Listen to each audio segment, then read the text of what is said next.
नमस्कार दोस्तों, स्वागत है आपका मेरे चैनल में। हम बात कर रहे हैं भारत के संवैधानिक विकास की। तो इसी क्रम में हम इसमें सभी चीज़ों को देखेंगे। जैसे शुरुआत हम यहाँ पर ईस्ट इंडिया कंपनी शासन के दौरान संवैधानिक विकास 1773 से लेकर 1857 तक की बात करेंगे। तो उसमें ब्रिटिश ईस्ट इंडिया कंपनी के संचालन को विनियमित करने और भारत पर शासन करने में उनकी मदद करने के लिए 5 प्रमुख कानून बनाए गए। इन 5 अधिनियमों का विवरण इस प्रकार है।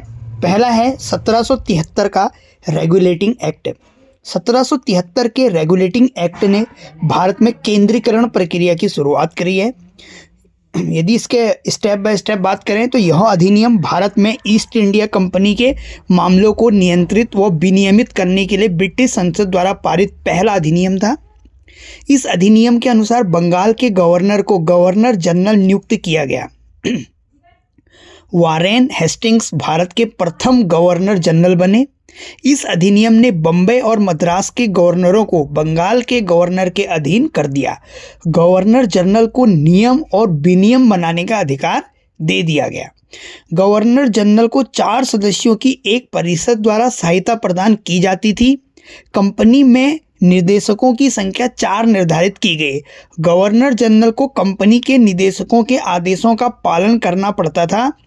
कंपनी के राजस्व की रिपोर्ट निर्देशक मंडल द्वारा जारी दी जानी थी, जो कंपनी का शासी निकाय है। रेगुलेटिंग एक्ट 1773 के प्रावधानों के अनुसार 1774 में कलकत्ता में एक सर्वोच्च न्यायालय की स्थापना की गई।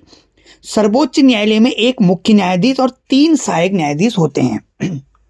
अब बात करते हैं पिट्स इंडिया एक्ट 1784। 1784 के पिट्स इंडिया अधिनियम ने भारत के संवैधानिक इतिहास में महत्वपूर्ण परिवर्तन लाए। पहला है, इस अधिनियम ने ईस्ट इंडिया कंपनी के क्षेत्रों को भारत में ब्रिटिश आधिपत्य घोषित कर दिया। दूसरा, इस अधिनियम ने ब्रिटिश भारत की एक संयुक्त सरकार की स्थापना की, जिसका संचालन क्राउन और कंपनी द्वारा किया जाता था। वाणिज्यिक कार्यों के लिए एक निदेशक मंडल का गठन किया गया तथा पिट्स इंडिया अधिनियम 1784 के प्रावधानों के अनुसार राजनीतिक मामलों के लिए 6 सदस्यीय नियंत्रण बोर्ड को नियुक्त की गई। गवर्नर जनरल की परिषद के सदस्यों की संख्या 4 से घटाकर 3 कर दी गई और बम्बई और मद्रास में गवर्नर काउंसिल की स्थापना की गई। अब बात करते हैं 1813 का चार्टर अधिनियम। इस अधिनियम ने भारत के साथ व्यापार पर ईस्ट इंडिया कंपनी के एकाधिकार को समाप्त कर दिया। चाय व्यापार को छोड़कर भारत के साथ व्यापार सभी ब्रिटिश नागरिकों के लिए खोल दिए गए। बात करते हैं 1833 का चार्टर अधिनियम। बंगाल के गवर्नर जनरल को भारत का गवर्नर जनरल नामित किया गया। लॉर्ड विलियम बेंटिंग भारत के प्रथम गवर्नर जनरल बने। ईस्ट इंडिया कंपनी एक वाणिज्यिक संस्था न रहकर केवल एक प्रशासनिक संस्था बन गई। गवर्नर जनरल को राजस्व, नागरिक और सैन्य मामलों पर पूर्ण नियंत्रण प्रदान किया गया। 1833 का चार्टर एक्ट भारत में केंद्रीकरण की प्रक्रिया में अंतिम चरण था। यह प्रक्रिया 1773 के रेगुलेटिंग एक्ट से शुरू हुई। बात करते हैं 1853 का चार्टर अधिनियम। सिविल सेवा परीक्षा शुरू की गई। यह सिविल सेवाओं में भर्ती के लिए एक प्रतियोगी परीक्षा थी। गवर्नर जनरल के कार्यकारी व विधायी कार्यों को अलग अलग कर दिया गया। इस अधिनियम ने विधान परिषद में 6 नए सदस्यों को शामिल करने की अनुमति दी, जिनमें से 4 को बंगाल, बॉम्बे, मद्रास व आगरा का अंतिम सरकारों द्वारा नियुक्त किया गया। 1853 के चार्टर एक्ट के प्रावधानों के अनुसार गवर्नर जनरल की विधान परिषद का नाम बदलकर केंद्रीय विधान परिषद कर दिया गया। केंद्रीय विधान परिषद ने एक लघु संसद के रूप में कार्य करना शुरू कर दिया तथा ब्रिटिश संसद के समान ही कार्य प्रणाली अपनाई। अब बात करते हैं ब्रिटिश राज के अधीन संवैधानिक विकास 1857 से 1947। इसमें शुरू होता है भारत सरकार अधिनियम 1858। ब्रिटिश संसद द्वारा पारित 1858 के भारत सरकार अधिनियम ने ईस्ट इंडिया कंपनी के शासन को समाप्त कर दिया था तथा शक्तियां ब्रिटिश राज को हस्तांतरित कर दी गई। भारत के राज्य सचिव ने पूर्ण निदेशक मंडल की शक्तियों और कर्तव्यों को अपने हाथ में ले लिया तथा भारत के वायसराय के माध्यम से भारतीय प्रशासन को नियंत्रित किया। भारत सचिव को भारत परिषद द्वारा सहायता प्रदान की जाती थी, जिसमें 15 सदस्य होते थे। यह परिषद एक सलाहकार निकाय के रूप में कार्य करती थी। भारत के गवर्नर जनरल को भारत का वायसराय बनाया गया। लॉर्ड कैनिंग भारत के प्रथम वायसराय बने। भारतीय परिषद अधिनियम 1861 पहली बार भारतीयों को वायसराय की विधान परिषद में गैर सरकारी सदस्यों के रूप में नामित किया गया। प्रांतीय व केंद्रीय स्तर पर विधान परिषदों की स्थापना की गई। बंबई और मद्रास प्रांतों को विधायी शक्तियां बहाल कर दी गई। पंजाब, उत्तरी पश्चिमी सीमांत प्रांत NWFP और बंगाल प्रांतों में विधान परिषदों की शुरुआत की गई। बात करते हैं भारतीय परिषद अधिनियम 1892। विधान परिषद का आकार बढ़ाया गया। विधान परिषद को अधिक शक्ति दे दी गई। वे बजट पर विचार विमर्श करते थे और कार्यपालिका से सवाल पूछ सकते थे। पहली बार अप्रत्यक्ष चुनाव शुरू किए गए। प्रतिनिधित्व का सिद्धांत भारतीय परिषद अधिनियम 1892 में दिए गए प्रावधानों के अनुसार पेश किया गया था। बात करते हैं भारतीय परिषद अधिनियम 1909 मॉर्ले मिंटो सुधार।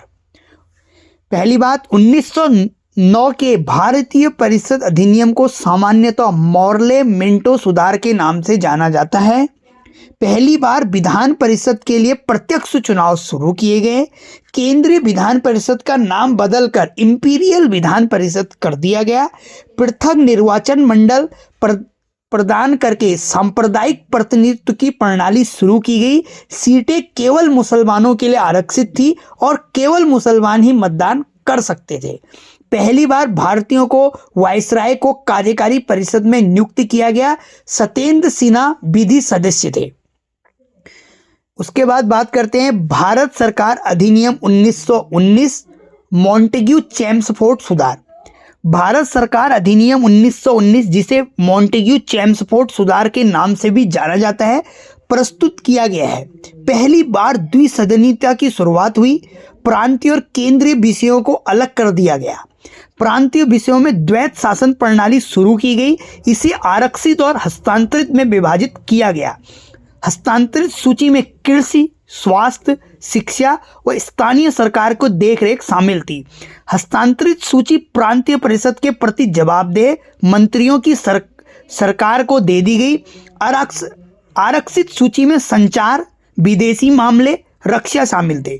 यह हस्तांतरित सूची वायसराय के नियंत्रण में थी। वायसराय की कार्यकारी परिषद के 6 सदस्यों में 3 भारतीय थे। इस अधिनियम द्वारा भारत में पहली बार लोक सेवा आयोग की स्थापना का प्रावधान किया गया। सांप्रदायिक प्रतिनिधित्व की ईसाइयों, एंग्लो इंडियन, सिखों तक बढ़ाया गया। यह मताधिकार कर योग्य आय संपत्ति के स्वामित्व था। 3000 रुपये के भू राजस्व के भुगतान के आधार पर सीमित जनसंख्या को दिया गया। मॉन्टेग्यू चेम्सफोर्ड सुधारों में सरकार के कामकाज की समीक्षा के लिए 10 वर्ष के अंत में एक वैधानिक आयोग की स्थापना का प्रावधान किया गया। बात करते हैं भारत सरकार अधिनियम 1935। भारत सरकार अधिनियम 1935 ब्रिटिश भारत द्वारा प्रस्तुत सबसे लंबा और अंतिम संवैधानिक उपाय था। यह कई गोलमेज सम्मेलनों और साइमन कमीशन की रिपोर्ट का परिणाम था। द्विसदनीय व्यवस्था में 11 में से 6 प्रांत बंगाल, बंबई, मद्रास, असम, बिहार संयुक्त प्रांतों में लागू की गई। प्रांतों में विधायिका का विस्तार किया गया। अधिनियम के अनुसार शक्तियों को संघीय सूची, प्रांतीय सूची, समवर्ती सूची में विभाजित किया गया था। द्वैत शासन को समाप्त करके प्रांतों में प्रांतीय स्वायत्तता लागू की गई। इस अधिनियम में केंद्र में द्वैत शासन अपनाने का प्रावधान किया गया। इस अधिनियम में संघीय न्यायालय व भारतीय रिजर्व बैंक RBI की स्थापना का प्रावधान किया गया। इसमें प्रांतों और रियासतों के इकाइयों के रूप में मिलाकर एक अखिल भारतीय संघ की स्थापना का प्रावधान था। भारत सरकार अधिनियम 1935 की लंबाई के कारण इसे 2 अलग अलग अधिनियमों में विभाजित किया गया था। बात करते हैं क्रिप्स मिशन 1942। 1942 में सर स्टेफोर्ड क्रिप्स के नेतृत्व में क्रिप्स मिशन भारत भेजा गया। क्रिप्स मिशन द्वारा दिए गए कुछ प्रस्ताव इस प्रकार हैं। पहला, द्वितीय विश्व युद्ध के बाद भारत को डोमिनियन का दर्जा प्रदान किया जाएगा। द्वितीय विश्व युद्ध समाप्त होने के बाद भारतीय संविधान का मसौदा तैयार करने के लिए भारत में एक निर्वाचित निकाय की स्थापना की जाएगी। यहाँ तक कि भारतीय राज्य भी संविधान निर्माण निकाय में भाग लेंगे। भारत में लगभग सभी दलों और वर्गों ने क्रिप्स मिशन द्वारा दिए गए प्रस्तावों को अस्वीकार कर दिया। बात करते हैं कैबिनेट मिशन 1946। कैबिनेट मिशन योजना के कुछ मुख्य प्रस्ताव निम्न प्रकार हैं। भारतीय रियासतें और ब्रिटिश प्रांत मिलकर भारत संघ का निर्माण करेंगे। 389 सदस्यों वाली एक संविधान सभा की स्थापना की जाएगी।